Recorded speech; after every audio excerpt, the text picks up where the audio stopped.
The night was warm. The city of Jerusalem, ancient and eternal, lay beneath a blanket of stars. The moon cast a silver glow over the rooftops, and the world seemed to hold its breath, as if sensing that something momentous was about to occur.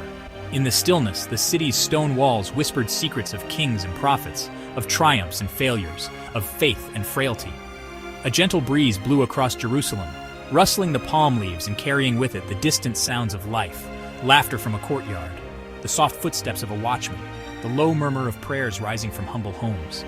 The air was thick with anticipation, as if the city itself was waiting for a story to unfold, a story that would echo through the ages. Unseen by most, a drama of lust, betrayal, and repentance was about to unfold in the shadows. In the darkness, choices would be made that would change the course of history. The fate of a king and the destiny of a nation hung in the balance. The night was alive with secrets, and the hearts of men were restless. King David, chosen by God, ruler of Israel, was about to fall. He was a man after God's own heart, a shepherd boy who had become a mighty king, a poet and a warrior beloved by his people. Yet even the greatest among us are not immune to weakness. David would be consumed by a desire that would shake his kingdom to its core, a longing that would lead him down a path of deception and sorrow. The weight of his choices would ripple outward, touching the lives of many and testing the very foundations of his faith. His heart, once filled with the Lord's strength and the joy of righteous living, would soon be heavy with guilt and regret. The melodies he once played on his harp would be replaced by the silent ache of remorse. This is the story of how even the most righteous can stumble, how even those chosen by God can lose their way. It is a tale of human frailty, of the battle between desire and duty, and of the consequences that follow when we turn from the path of light. It is a stark reminder that we are all human, susceptible to temptation's allure, no matter our status or strength. The corridors of power are often shadowed by loneliness and doubt, and even a king can find himself wandering in darkness, searching for meaning, longing for forgiveness. But it is also a story of hope, a hope that redemption is possible, that no mistake is too great to be forgiven, that the journey back to grace is always open to those who seek it with a humble heart. It reminds us that even in our darkest moments, God's mercy remains. When we are lost, when we have strayed far from the light, His love beckons us to return. The dawn always follows the night, and with it comes the promise of renewal. David's story is not just one of failure, but of repentance and restoration. It teaches us that no matter how far we fall, we are never beyond the reach of grace. The light of forgiveness can pierce even the deepest shadows, offering healing and hope to all who seek it. This is a story for all time, for all mankind. It is a story that speaks to the human condition, the struggle between right and wrong, the pain of regret, and the power of redemption. Across centuries and cultures, the lessons of David's fall and his return to God continue to inspire and challenge us. We are reminded that we are not alone in our struggles, that others have walked this path before us, and that hope is always within reach. In the end, the story of a king's fall from grace is a story of love, mercy, and the unending possibility of a new beginning. David stood on the palace roof. The city sprawled before him, bathed in the golden light of dusk. But the king saw none of it. His gaze was fixed on a nearby rooftop. There, a woman of extraordinary beauty was bathing. Her name was Bathsheba. Her skin gleamed in the fading light. Her hair, dark as night, cascaded down her back. David, consumed by her beauty, felt a longing stir within him. It was a longing that overrode his reason, his morals, his very faith. He had to have her. Bathsheba was the wife of Uriah the Hittite, a woman whose life was shaped by faith, tradition, and the quiet strength demanded of her by the world she lived in. In the ancient city of Jerusalem, her days were filled with the rhythms of daily chores, prayer, and the ever-present hope for her husband's safe return from war. She was a woman of grace and dignity, respected by her neighbors for her kindness and her unwavering commitment to her family.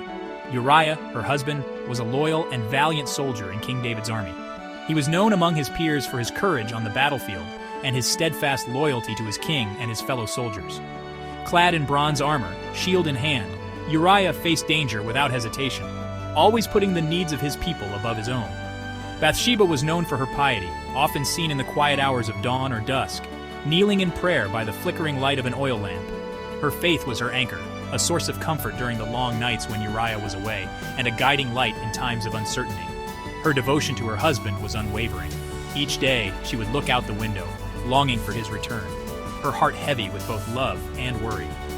Uriah, a man of honor and courage, was away fighting for David and Israel, risking his life for a cause greater than himself. The distance between them was filled with unspoken prayers and silent tears as Bathsheba waited faithfully, never doubting his love or his sense of duty. The home they had built together now felt empty, echoing with memories of laughter and shared dreams. Bathsheba often found herself alone, her thoughts consumed by concern for Uriah's safety. Yet she remained strong, tending to her household and holding on to hope, even as uncertainty loomed over her future. On distant battlefields, Uriah too found solace in prayer. He was a man of simple faith, trusting in God and his king. Each night, beneath the vast expanse of stars, he would kneel in the dust, his sword by his side, and offer prayers for protection, for victory, and for the wife he had left behind. He believed in duty, in honor, and in the sacred bond of marriage that tied him to Bathsheba. Uriah's sense of purpose was clear. He served something greater than himself, a vision of peace and justice for his people. As the sun rose over the horizon, he would gaze toward the distant city, his thoughts drifting to Bathsheba, drawing strength from the love they shared and the faith that sustained them both. Yet, unknown to Uriah, a storm was gathering back home. He was unaware of the drama unfolding in his own house, of the betrayal brewing in the heart of the very man he served. Had he known, his heart would have been shattered, for Uriah was a man who valued loyalty above all else. The tragedy of his story lies not only in the battles he fought on the field, but in the trust he placed in those closest to him, a trust that would soon be put to the ultimate test. Desire like a serpent coiled around David's heart. He sent for Bathsheba. She came unaware of the king's intentions. He, consumed by lust, took her as his own. Their encounter was a secret, hidden in the shadows of the palace walls, but sin, like a poisonous seed, would soon bloom. Bathsheba found herself with child. She sent word to David, her message filled with fear and uncertainty. The king, now facing the consequences of his actions, felt a chill run down his spine. His sin had borne fruit, and its taste was bitter. Panic seized David. He had to conceal his sin. He summoned Uriah back from the battlefield, hoping to pass off the child as his own. Uriah, weary from war, remained a man of unwavering loyalty. He refused the comforts of home while his fellow soldiers were still at risk. David's plan had failed. Desperation gnawed at him. He saw only one solution, a horrific act that would plunge him deeper into sin's abyss. He would orchestrate Uriah's death. David arranged for Uriah to be placed on the front lines, a sure death sentence. The king sent a letter to his general, sealed with Uriah's fate. Uriah, oblivious to the betrayal, carried his own death warrant to the battlefield. He died a hero's death, unaware of the treachery that had sealed his fate. David's hands, once used to pen psalms of praise, were now stained with the blood of an innocent man. His heart, once a vessel of God's love, was now a chamber of guilt and despair. He had sunk to unimaginable depths. David's story is a stark reminder that no one is immune to sin's allure. Even a man after God's own heart can falter, can be consumed by darkness. David's fall from grace teaches us that we are all vulnerable, capable of great wrong, regardless of our past deeds or spiritual standing. But David's story does not end in despair. It offers a glimmer of hope, a testament to God's boundless mercy. For even in the face of such transgression, forgiveness, like a distant beacon, beckoned David back to the light. Nathan the prophet confronted David. He spoke of a rich man who stole a poor man's lamb. David, enraged by the injustice, declared that the rich man deserved to die. Nathan's reply cut through David's self-deception. "You are that man." David's carefully constructed walls of denial crumbled. He was a man laid bare, his sin exposed. He wept. He confessed. He begged God for forgiveness. His tears were not just for Bathsheba or Uriah, but for the man he had become. Redemption is a journey that begins with a single honest moment, a moment when the heart can no longer bear the weight of its own mistakes. In the quiet shadows of his chamber, David, once a mighty king, found himself stripped of pride and power, kneeling in the dust of his own regret. His repentance was not a fleeting feeling or a mere ritual. It was a deep, soul-wrenching acknowledgement of the wrong he had done. He did not hide from the truth, nor did he make excuses. Instead, he faced the full depth of his sin, allowing the pain of his actions to pierce his heart. David saw the suffering he had caused, the wounded faces of his people, the sorrow in the eyes of those he loved, the silent disappointment that lingered in the air. The pain he had inflicted was real, and it echoed through the lives of many.